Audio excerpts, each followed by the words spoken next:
Hey, bro, thank you first and foremost for, taking some time out to talk to the audience, man. I mean, a lot of things going on in the market, and someone of your stature, Hose, I think a lot of agents out there think that it's not possible for them to get to where you are. My prediction is that over the next 5 to 10 years, and you're already hearing it, man, if you really pay attention to it, I see certain patterns. Yes. And then almost I could see things before it happens. You're going to start hearing different states talking about how it's very hard for people to save money right now because of the cost of everything. That conversation will start popping up more and more. Interesting. Basically. What do you think will happen if, let's say, Donald Trump wins? Do you think that's something that's on the because I haven't heard either one of them say anything about it, and I have opinions on what I think is going to happen if she wins and if he wins. So what will you think would be if he wins? I think he would find a different way of increasing wages. And I think he's talking about like cutting out certain taxes, like, if they're tips, not paying taxes on those tips, which essentially is a pay raise that doesn't hurt the employer. Okay. So it's still a pay raise. It's just not hurting the employer, because now if you do the pay raise the other way, it actually potentially hurts the employer because now their payroll costs go up. So I think what Donald is doing is he understands that a wage increase could actually hurt the employer. So he's looking for different creative ways to put more money. I think he came up with something saying that for any overtime, it wouldn't be taxed or something like that. I think that's one of his propositions, which I heard it. Is a pay increase without hurting the employer. Yeah. Okay. And then flip side, let's run the flip. She wins. No idea. What do you think? No idea. I think that she would actually do the pay increase because I don't think that she would understand the employer side of it. I think she's more likely to do the pay increase than he is. I think he would do the pay increase, but in a way where it doesn't affect the employer. Yeah. And here's my thought on this, because I speak to, I can't even tell you how many sellers in a day when you're on the phones. The most prevailing objection that I'm getting now is, I want to wait till after the election. I want to see what happens. So that tells me, if someone says to me, and you're thinking of selling your home, I want to wait and see what happens, you're not happy about what's going on right now. What do you have to wait for? If you're happy, we can just go and list it. But if you're not happy and you're not satisfied with where we are, you're going to say, well, I want to wait and see what happens. I want to see who wins. Well, Your thoughts of that is what? I don't know if they're unhappy. I just think that whenever there's an election, they think that depending on who gets elected, it could affect their personal economy and it could affect different policies. Yeah. So I think that there's some people that think that whoever is president affects their economy. And in some cases, some policies do. But for the most part, you're still responsible for your personal economy. So I think that I've seen it year after year where every year people say, every year there's an election year, as we get closer to it, people say, hey, I'm going to hold off until after the election. I think it's more like, before I jump into a big commitment of buying a $6,000 house, I want to see who's elected, because based on whoever gets elected, the economy may change or may go down, basically, or may. So I think it's more like just being cautious before making a big decision, basically. And that makes sense. Yeah, I know it's interesting. To look at it that way. But yeah, I mean, most people that I run into are hoping he wins from an economic perspective, because of where they were from 16 to 20, from an economic perspective. That's most of the sellers that I talk to are like, I hope that he wins for that reason. From an investor. Is New Jersey like Democrat or Republican? Oh God, totally. New Jersey. Here's what's so interesting about New Jersey is it is Democrat in 3 areas: Trenton, Camden, and the northeast part of it, which is like the Jersey City, Newark. What about the state? that's where the most people are concentrated, in those three areas. If you take those three areas out, New Jersey is one of the most sparsely populated countries or states in the country. Yeah. But those three areas are super urban. Union City, where I'm sitting right now, is one of the most densely populated cities in the country per square mile. There's so many people here, and because of that, and I'll just say because of that, it's blue. But if you go to where I grew up, out in Western Jersey, Northern Jersey, and even Southern Jersey, you see Trump signs everywhere. Literally everywhere. On farms, on houses with big lots. It's all Trump signs. But in the inner cities, it is 100%. Democrat. And because of that, that's where all the population is. So we are definitely blue. I don't think, I highly doubt he would ever take Jersey, but I just think that from an economic perspective, where we were in 16 to 20, I think that most people that I talk to are hoping that he wins because they were doing really well when he was there. Yeah. Economically.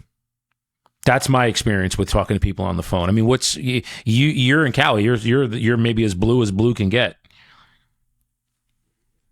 That's awesome. You're an investor. Let's say this. You're an investor. You hold property macroeconomically, and even micro in the real estate form. Who do you think what are your opinions on both of them as far as what one would do versus what another would do? And if you're not comfortable answering it, it's fine. I'll tell you what I think. No, I don't care. I'll tell you my honest opinion. I am actually voting for Trump. And the reason I am voting for Trump, and this is contrary to other people. Yeah. But the reason I'm voting for Trump is one simple question. If we were about to be in a war and we had to negotiate with Putin or China's president or whoever it is, who would I rather have as the commander in chief? Would I rather have Kamala Harris or would I rather have Trump? And 100%, there's zero doubt in my mind that if we were about to potentially enter a war, I would much rather have him. Does he have his flaws? 100%. Does everybody have their flaws? 100%. But that's as simple as that. Like, if we were going to be in some sort of battle or some sort of tough negotiation, who would I rather have in the room? I would rather have him in the room 100%. Yeah. Yeah. And it's interesting that, I mean, if I were a Democrat, I'm a registered Republican who voted Democrat before recently, not in this past election. But how do I say this and be judicious about it? They've had, I know, it's like I'm trying to formulate the thought. Everything that they're saying now, and it's interesting, she's basically not included the president in anything that I've seen her talk about. So it looks like she's trying to distance herself from him when they're on debates and such, when she's in front of an audience. But if all of the things that you're saying that you would want to do, there's no reason why. Like, why are you've had almost 4 years to do it. So why are you campaigning to do it then? And then the second thing, why are you campaigning to do it now when you had time to do it then? Second thing is if you're a registered Democrat, you should be really angry that you didn't have a chance to actually vote who you wanted to be your primary candidate. Yeah. They just, he was out. They appointed her in, and to me, it was all premeditated.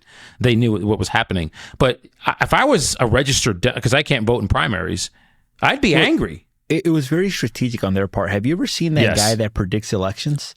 There's a guy that predicts elections, and he's predicted, I think, the elections, until like 1940s or 50s. Like the last 10 elections, he's only gone one wrong. And the one that he got wrong was the Al Gore one, which he's like, look, that was actually, I was right, but for whatever reason, whatever happened. So he predicted that was the 2000? Bush Gore 2000? Yeah. And he predicted that Trump was going to win in 2016. And he also predicted that he was going to lose in 2020. And now he predicted that Kamala's going to win in 2024. And the reason I believe that they didn't give the people the right to choose their own candidate was because he's got almost like, if you ever read the book called Principles, where he has certain principles and certain filters that he abides by. Yes. That guy has 7 different keys, or a certain amount of keys that he runs the filters by. And one of the filters is the person currently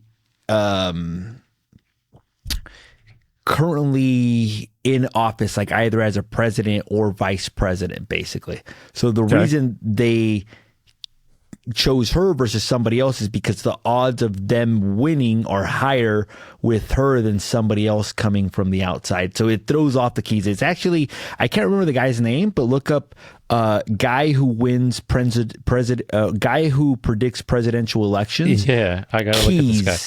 And then read the different keys. I think that I don't know if he's some of his keys sound subjective just based on the video that I watched. Yeah. Like one of them is the economy doing well right now?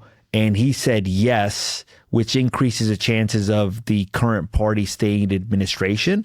But I think some people would say that it's not doing as well as it seems, and that it's actually bad because of all the inflation that's happened. So I think some of the keys, and maybe once you watch the video, you can come back and do a video on it. But I think some of the keys are very subjective. Well, they manipulate the data. I mean, how do you have an inflation report? You don't include housing and gas. How those are like the 2 biggest things, but I think that's more for like manipulating the cost of living increases for people that are getting pensions and Social Security, so their raises are lower because of the fact that housing is through the fucking roof, and gas is now come down a bit, but was also through the roof. Yeah, you can manipulate those 2 data points to bring inflation numbers down, to then say, yeah, we're at a safe number. I generally, my golden rule with inflation, I don't know what yours is, I usually, whatever they say it is, I make it double. Well, I think that there's an actual calculator. I can't remember the name, but they're like, because the way that they track inflation has conveniently changed over time, meaning that they've added and excluded certain things. And I believe that they made a change like a year and a half ago when inflation went through the roof. Yeah. And the way that it was described in the video that I watched is how conveniently that the way that they track it has changed. So basically, they changed it in a way where even though it hasn't come down, the numbers make it seem like it has come down very conveniently. So I think that there's a calculator, like if you Google, it'll actually tell you what the real inflationary numbers are. And it's like 14. There's an actual like real calculator that says like, hey, look, based on how we used to track it, without changing anything, without changing the way that it's being tracked, had it been tracked the same way that it was tracked originally, this is what inflation would be right now, basically. I'd love to know what that. I mean, it's like cholesterol, man. With these drug companies, like, you should have your cholesterol at this number, and then it was like, no, it's this one. Now it's this one, dude. Now it's like, no matter what your cholesterol number is, you need medicine for it. It's the same shit. It's crazy. Yeah, I forgot where it was. Like, but it was like it shows there's an actual. I can't remember where it was, but right now inflation shows at 2.4. Yeah, there's no way. That calculator actually, or that website, I can't remember what it is, actually shows what it would be, basically. So they're saying 2.4, which is, go to the grocery store and you tell me if inflation's 2%, a little over 2. Between your gallon of milk, loaf of bread, eggs, a can of soup. It's crazy. There's no way it's 2. It's not. And that's the fallacy that, I can get into a whole other subject of watching the news and listening to media and all that other stuff, but I just would say it's not true. It is. Your own brain can tell you it isn't true. Your own But common sense. you know what I mean? Is, Come on, guys. It's true. Yeah. I can't remember that calculator, but I'll have to look for it one day. Yeah, I would love to know what it is. But yeah, I mean, yeah. So, election stuff aside, it's a very look, and I'm also aware of this too. It is a monstrously polarizing subject. American politics. I feel like it never used to be that way. I mean, I don't know. What's it now? 24? Even in like the, 2010, 2015, I didn't feel like it was like that. I feel like in the last 10 years, it's gotten ridiculously polarizing where you have two sides. You're either, if people see you flying an American flag, you're a Republican. I'm like, that is ridiculous. But it's the commonality now. Yeah. And it's just an interesting thing for me to look at, especially being in a blue state. What I think that most people can do is focus on their economy and focus on what they can do. Like if you're a real estate agent watching this or a consumer, you are 100% in control of your economy. And you can take control of that. And there's certain things that you can do for your business, and there's certain things that you can do for your life that you're 100% in control of, and then if the marketplace shifts or wages go up or wages go down, like a lot of that stuff is it's out of your control. So I think external. If you just focus on things that you can control, I think that'll put you in a better position day by day. Yeah, I agree. And to piggyback on that, I mean, to know that we have, like as a company, EXP, that we have this thing called rev share, that you don't have to, like imagine agents that literally have to sit and worry every day about their production. Where am I getting my next deal? How am I going to do my, have a closing or two a month? Like, where is that coming from? That's a lot of pressure, especially for somebody who has kids, a family. That's a high amount of pressure. To have what we have, which is equity in a company, because we're now shareholders, and that external rev share of that passive income, it's a game changer, man. At least for me, it was. I mean, I don't know about, you saw it early. You saw the pattern. You saw it earlier than Aaron did and than I did.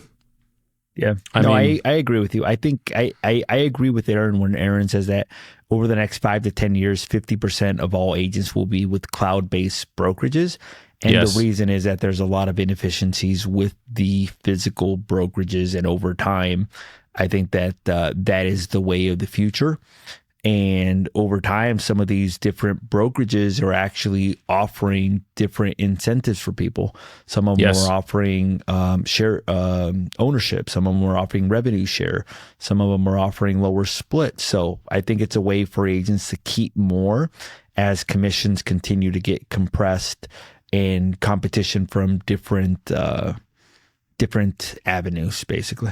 Yeah, agreed. And it was one of the reasons that I decided to come. And the other part is as agents, as you mentioned, as commissions start to compress and shrink, and other parties are taking bigger portions of them, an agent's skill level is going to be what determines whether you are going to be closing deals, helping sellers with listings, or even working with buyers. But your skill level with that, getting a buyer agency agreement signed, that's no small task. Yeah. So having the skill to actually be able to negotiate those conversations every day is going to be the difference between an agent who is producing at a high level or is either going to do one of two things: join a team or get out of the industry altogether. And I mean, you've probably seen that in your market, but also you have a very large, a large agent, you have a lot of agents underneath you. I mean, talk about the value that you're providing to them, that we offer, but you yourself offer, like getting these agents, up to speed on how to actually go out in the public and produce. But I think one of the challenges in the industry is that a lot of the people that get assigned to people as mentors haven't actually done what they're trying to teach them. So like, let's say you join a company, right? The broker will assign you to an agent in that office generally. Yeah. And let's say you're a new agent, and this is a lot of things that new agents never do. That person that's typically assigned to you will typically do anywhere from 3 to maybe 10 deals a year. Mm-hmm. And you as a new agent, you come in with the mentality of like, hey, look, I want to sell 20, 30. The odds of that person being able to teach you how to sell 20, 30 properties, if they're only selling 5 homes a year and they've never sold more than 7 homes a year, the odds of that happening are slim to none, which means the advice that they're going to be giving you revolves around a mental map of only doing 7 deals top. So what they're going to be teaching you is they're going to be teaching you how they got to 7 deals a year, but they're not going to be able to teach you to get to 10, 20, 30 deals a year. Yeah. What I would say that differentiates some of the elite builder coaches and elite builders mentorship is that there's people that have played this game at a very, very high level. So like, for example, Lars, he's one of our partners. Lars has coached some of the top teams around the country that sell 500 homes a year, 300 homes a year. I personally believe that his team at some point was doing anywhere from 300 to 500 homes a year. So if you're looking to build a team, I would say that there's nobody else to teach you that than him. Aaron has sold 200 homes in a year as a single listing agent, 150 homes multiple years in a row, and over 100 homes a year, probably 10 years in a row. Mm-hmm. Do you guys realize how much skill, how much talent, how much determination it takes to sell 150 to 200 homes in a year as a single agent without a single team? By far, I would say that he was one of the most productive individual agents around the country. I would say that there's nobody else to help you do that than him.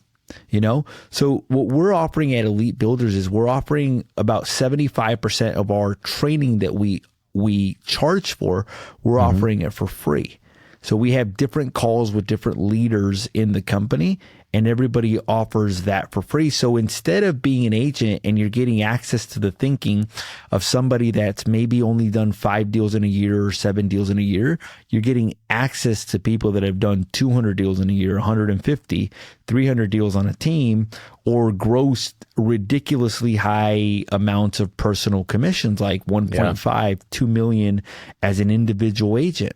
So I would say that that's the difference, and that's kind of what our value proposition revolves around. Our value proposition revolves around helping agents both with the technical side, meaning what to say, how to generate leads, but also with the belief part, meaning helping them believe that it is possible.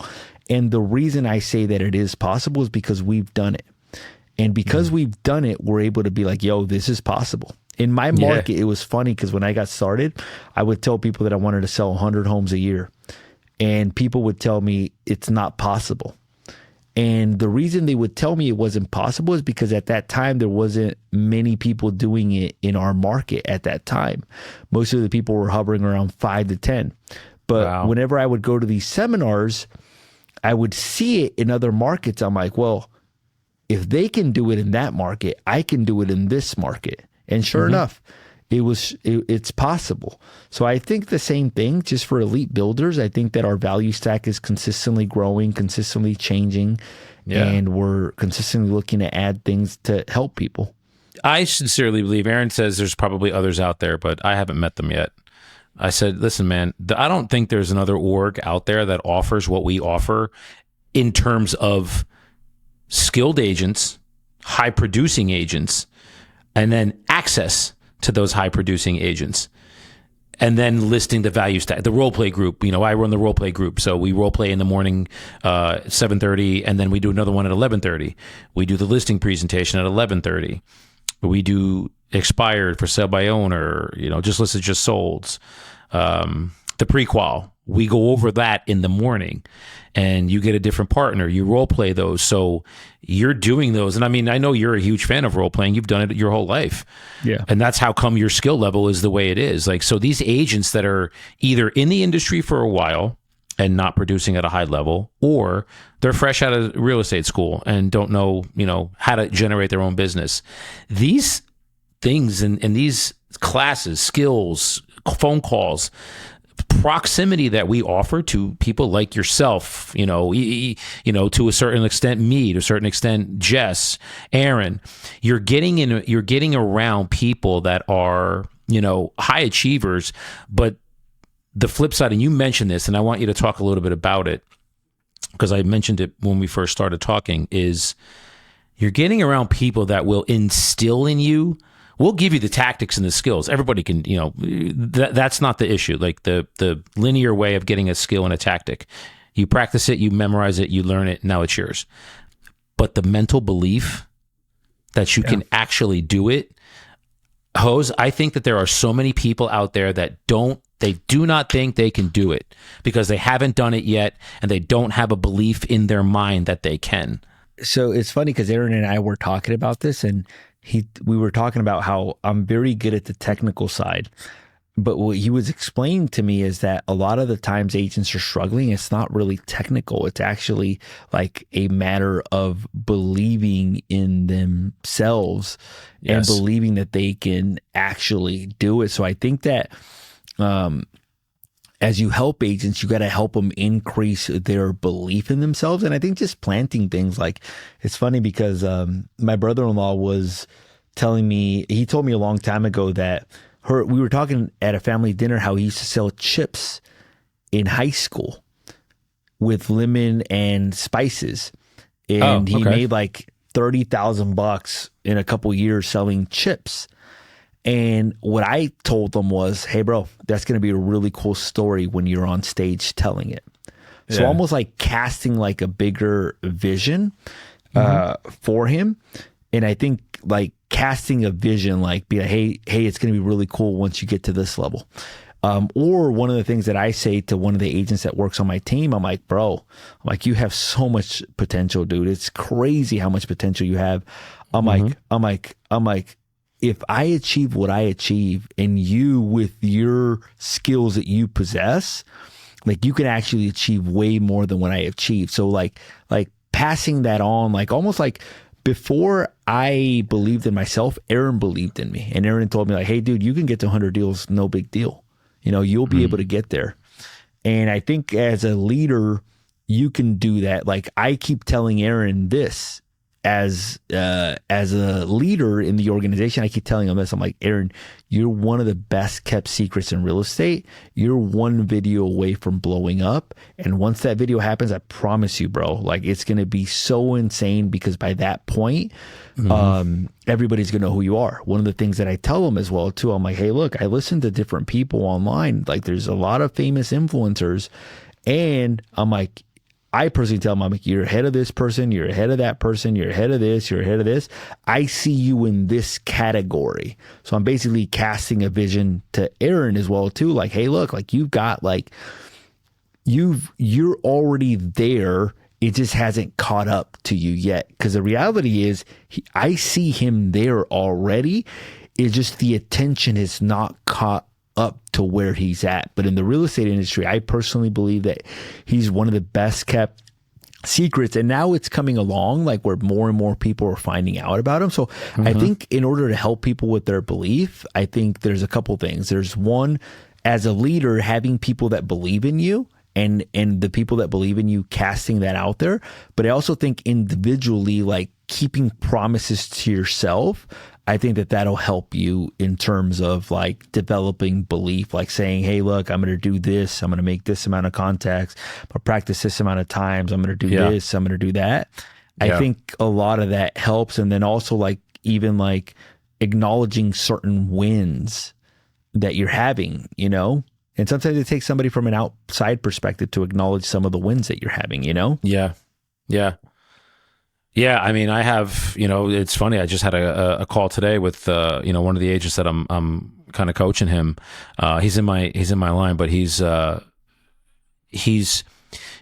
right there, man. Like he's practicing every day. He's making his phone calls, and he's just not able to get over this little hurdle of like being able to get appointment, have the appointment actually stick, and then him go and land the listing. And I think it's interesting what you said. It's like what I'm going to do with him. I'm actually going to call him when I get done and just say, touch on that human side of him. Like, bro, I know you're focusing on scripts. I know you're focusing on what to say.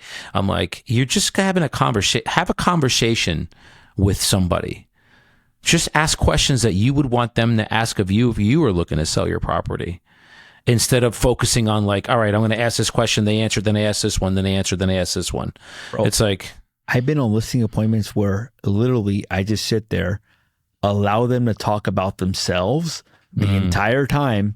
And they're like, okay, like what's next? I'm like, great. We're going to list it at this price. We're going to start this date. And are you okay with that? Yes. Great. Here's the paperwork. And then they sign. Yeah. And that's what I'm talking about. Like the human side of the business as well too. Yes. I think that's important as well. It is. And it's fun. I'll give you a quick, I was on a listing appointment. I was agent 5. I was the last one. And I knew the 4 agents before me, and 2 of them were very heavy hitters in my area. And 2 gentlemen go up there, and the one guy was, standing there like this. And the other one was, so he was the closed off. The other one was telling me about everything that was going on. And they had a lot going on. They had a property in Vegas that fell through, one in Florida that had leaks. This property that we were listing had a roof leak, and it was a condo. HOA's got to fix it, all of this stuff. But they needed to sell it because they were moving to Vegas. And I actually just talked to them the other day. I don't know. I probably closed them 5 times, maybe 6 times. And it just was like a hard no. Like, we're not signing. We're not doing it. We're not signing. And I said, hey, you know what? No problem. Gave my last one. Hey, you know what? I'm here. Why don't we do this? We'll take care of the paperwork. We'll sign it here. It'll sit in this attaché till tomorrow morning. I'm going to call you at 9 a.m. You let me know you've thought about it overnight. I'm not the guy for you. Or you know what, Dan? You are the one. Like, let's get this thing going. And guys, we haven't lost any time. He's like, nope, not doing it. No problem. I said, all right, guys, I'm going to reach out to you tomorrow. No problem. And then I just noticed that this one guy, the guy that was like this, was like kind of on the verge of tears. And I just looked at him and I was like, John, before I go, I'm like, do you mind if I actually give you a hug? You look like you could use one. And he was like, looked at me, did a double take and was like, yeah. And I just gave him a hug, and I turned around and I was like, I'll talk to you guys tomorrow. Headed to the door. The other guy says, stop. And I turn around, those 2 go walk out on the terrace. They talked for maybe a minute or 2, came in and said, where's your paperwork? We're going to sign it. You're our guy. The human aspect of it. Brother, that was not my intention at all. It was not. All it was the dude looked like he was literally going to cry. And then when we did the paperwork, the other one started crying. We know you can help us. We know you can do this. And sure enough, we ended up getting the property sold in 60 days, whatever it was. But you said it. It's the human side of it. Sometimes that's all. You just read the room. Because I didn't think I was going to get it at all. I didn't. I knew if I was walking out of there, it was going to be somebody else. Yeah. So it's those kinds of moments that I just feel like, can you teach those? I don't know. Sometimes I say no. I think that's an innate quality that somebody like you has, an agent may have, where you can just read a room and be like, you know what? I think maybe they need this right now. And you read it and, it's the human side, like you said. And that's part of sales. To me, it's part of sales. Oh, yeah. 100%. Well, to me, I feel like it was taught somewhat, like where I think just making you aware that exists, and like, I think it's very hard for people to focus on what the consumer wants and needs, or even to recognize that he looks like he needs a hug if you're so worried about what to say. So I think that there's different levels as well to basically this game. Well, if you're I say this, if you're detached from the result, you can be authentic there. You're not, the primary focus in your brain is not, I got to get this listing presentation signed. No, the primary focus is, how can I help these people today? What can I do to serve them today? And I feel like you've been you can't do the amount of business that you do and not be able to read a room that way and really just genuinely help and serve, and of course you're going to, you know what to say to them and how to say it because you've practiced it so long, but because you're detached from the result, you can actually sit and have a human conversation with somebody looking to sell their property and be able to serve them at the highest level. So yeah, man, that's a definite skill. So if you're, and last thing I'll get into here is, like, let's say you're a new agent, and you're even thinking about, I don't know, you're trying to navigate yourself through, or even you're an agent who's hasn't done a lot of business. You're just trying to navigate. I have to get myself to the next level. Like, what would be your advice to them coming out of real estate school, or even somebody who's maybe not producing at the level that they want? What would your advice be to them as somebody who's producing at a ridiculously high level, but has also done very few deals? Yeah, I would just say get access to proximity. So I think this is the secret to doing anything that you want in life. And it's very, very simple. The secret to doing anything. So, like, and I'll ask this to you. If you wanted to become a social media influencer, how would you do that? You just you post on social all the time. If you wanted to become the best at something, the best way to become anything is to find somebody who's already doing what you want to do and for them to share the blueprint with you. That's the easiest way for anybody. So, like, when I was looking to learn social media, I joined a mastermind group where there was a lot of influencers, and a famous one, his name is King Kong or Kong. He's a wholesaler, Chinese guy or no, Vietnamese. And he basically sat down with me. He's like, look, this is the formula. Taught me the formula. I kid you not, bro. Within a month of implementing it, I had viral videos left and right. Bro, come on, man. Really? I swear to God, he taught me the formula. So after that, it was kind of like a learning experience. I'm like, okay, what did I learn from that? What I learned from it was that, hey, look, if I want to become an influencer, start hanging out with top notch influencers, and you're going to learn a thing or two. They're going to share with you the formula. They're going to share with you what they've learned over the years. And if you have to pay for it, you pay for it. And that's the same thing I did for real estate. What I did for real estate is I got access to people that were selling a lot more homes than I did. So whatever it is that you want to do, if you want to be a jeweler, go work for the best jeweler in town. You want to be a restaurant business owner? Go find the best restaurant business owner that you know and learn from them. Whatever it is that you want to do, go find somebody who's already doing that and then model after them. And once you do that, it's so simple, bro. It's so simple. So the same thing for real estate. Find somebody who's already doing what you want to do. Verify that they have the track record that they're saying that they do. And if they do, follow their advice and do whatever they tell you to do, and you will see results.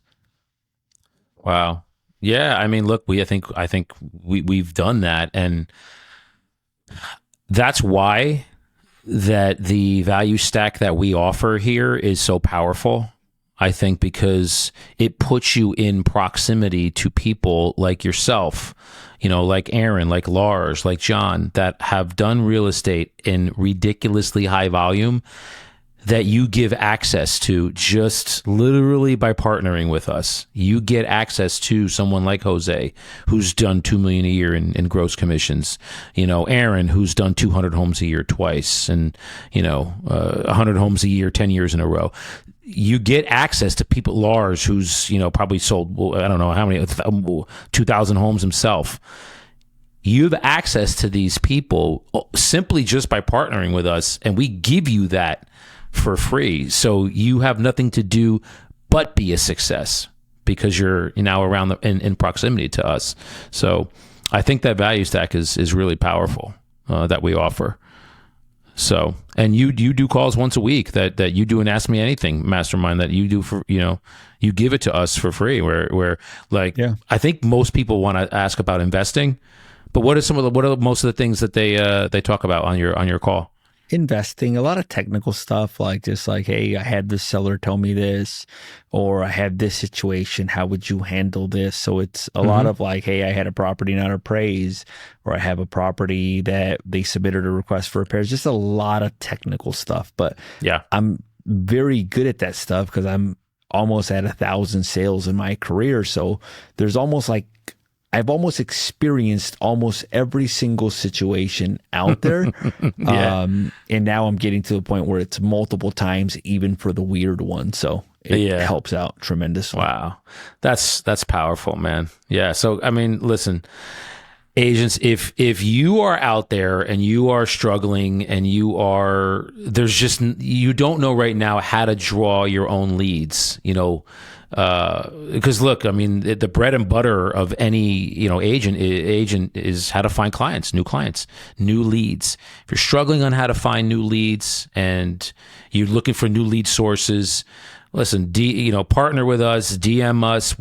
There is a way for you guys to find those leads. We will help you strategize a plan on how to do that, so you can go out and find your business and be that success in real estate that you hope to be. You have anything to add, Jose? While I got you here? Or, No, I think we covered a lot. Yeah, we talked a lot. What we didn't talk about was listing presentation, which I wanted to talk to you about because I know yours is so solid. Yours is so powerful. I'd probably say the best way to get in depth on the listing presentation would probably be to watch one of the videos that Aaron and I did on the listing presentation. Mm-hmm. I would probably say that would be like the best way. And the reason is that the listing presentation, there's so many like different things, but on Aaron's channel, we actually break down the presentation from the I need to think about it to how to present, to how to do comps, to how to do a CMA. Here's one thought on the listing presentation, just one thought. Yeah. Once you get really good at the listing presentation, it's basically the main event. Like, once you get really good at the listing presentation, you start worrying about who you're competing against, and you start focusing more on just the consumer and helping them basically accomplish their goals. And the listing presentation is actually very simple. If you just focus on solving whatever their problems are, you're almost guaranteed to get it if you focus on solving their problems. Okay. So what is one, I don't want to say 5 things. I'll give you if you think of one, give me one. If you think of more, give me more. Things that realtors do in their listing presentation that hurts their closing ratio. I would just say that they don't ask enough questions and don't give enough options for people. Like almost like, hey, you need to list your property at this price. You need to do this, versus more of a consultative approach. Yeah. Like, hey, look, these are your options. This is one option. This is 2 options. Whatever you decide, we can work with it. Having different solutions, which I think most agents don't have very many solutions to different problems. So I think a lot of that will come back and bite them in the butt. And I think at the end of the day, the communication, they communicate in a way where it's like, I know more than you do. And that's not always true. Yes. Yeah. Well, they make it about them. And we know that it's not about the agent. It's about the seller. So yeah, that's some powerful stuff, man. Listen, brother, I appreciate you being here and giving us some time. And you're just a wealth of knowledge. So anytime I can get you on the cast here, brother, I'm going to do it. Hope to see you again. Well, I want to see you. Are you going to be in Miami? No, I actually am not. I told Aaron this. I'm like, bro, I'm on hustle mode. I just bought a very nice home, and I am building a bunch of accessory dwelling units that require a lot of capital. So we're basically just on hustle mode to finish off the projects that we have. We're on a race to go full time for Elite Builders. That's what we're doing. I love it, man. Yeah, listen, we're growing exponentially, bruh. We'd love that you had you on. And guys, again, if you're an agent out there and you saw value in what we had to offer here, reach out to me. You can DM me, DM Jose. I'm sure you know where you can get in touch with him. You go ahead, Jose. Throw out how we can get in touch with you. Just my full name, Jose Luis Morales. You could find it on YouTube, Instagram, and then on TikTok, it's Jose Luis Morales 805. Love it. Everybody else is just full name, last name. Yeah. Brother, it was a pleasure, man. I appreciate you very much. And hey, let's keep going. Let's go. Let's grow, bro. Let's go. Let's grow. Yes. Appreciate you, man. Later. We got the one, the only Mr. Ben Esposito. Ben is one of the top agents up in the Massachusetts market. Like for the vast majority of my career, really up until maybe 4 years ago,